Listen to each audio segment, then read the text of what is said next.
మీ prospects మీపై నమ్మకం పెట్టుకోవాలంటే ఈ టిప్స్ ఫాలో అవ్వండి.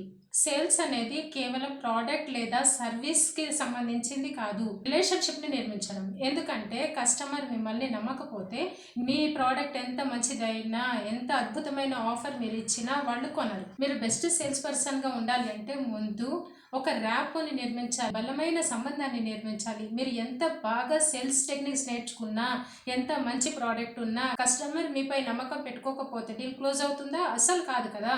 సేల్స్లో సక్సెస్ కావాలంటే ముందు కస్టమర్తో మంచి ర్యాపో, మంచి సంబంధాన్ని బిల్డ్ చేయాలి. కస్టమర్ మిమ్మల్ని నమ్మితేనే మీ మాట వింటాడు. మంచి సేల్స్ పర్సన్ అంటే ఎక్కువగా మాట్లాడేవాళ్ళు కాదు, ఎక్కువగా వినేవాళ్ళు.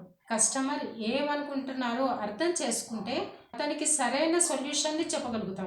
సాధారణంగా సేల్స్ ప్రొఫెషనల్స్ చాలా టెక్నికల్ వర్డ్స్ యూస్ చేస్తారు, కానీ కస్టమర్ వాటిని పూర్తిగా అర్థం చేసుకోగలడా? మీరే చెప్పండి. ఎంప్లాయ్ లేదా బిజినెస్ ఓనర్ని బట్టి భాష మార్చాలి. సింపుల్ అండ్ క్లియర్గా మాట్లాడాలి. ప్రోడక్ట్ పై కస్టమర్ నమ్మకం పెంచుకునేలా ఉండాలి. ఒత్తిడి పెట్టకండి. కస్టమర్ మీపై నమ్మకం పెంచాలంటే మీరు ఒక సేల్స్ పర్సన్గా కాకుండా ఒక నిజమైన వ్యక్తిగా చూడాలి. వాల్యూని ముందుగా అందించండి, అప్పుడు కస్టమర్ మీ ప్రోడక్ట్ ఆర్ సర్వీసెస్ని తీసుకుంటాడు.